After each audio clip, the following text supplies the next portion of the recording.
Guys, এখানে কিছু পাউরুটি নিয়েছি স্লাইস, আর এখানে চিকেন পেস্ট আমার রেডি আছে। এখন এক করে করে নেব, পেস্ট সাথে মিশিয়ে নিব। পাউরুটিগুলো ছিঁড়ে নিব। পাউরুটি ও চিকেন পেস্ট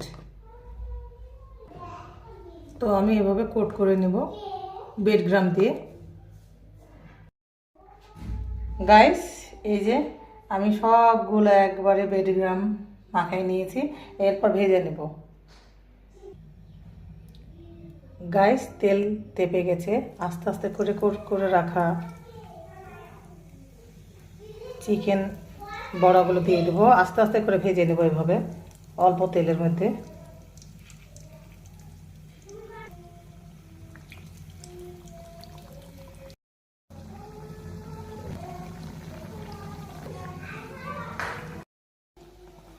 গাইস, 3টা ভাজা হচ্ছে। এই দেখুন কি সুন্দর হয়ে গেল। আপনাদের বাবুদেরকে আপনারা চাইলে টিফিনে এরকম করে ঝটপট জলদি নাস্তা করে দিতে পারেন, সকালের নাস্তা কিংবা বিকালের। সব ভালো থাকবেন সবাই, আমার চ্যানেলটিকে সাবস্ক্রাইব করে দেবেন। আল্লাহ হাফিজ।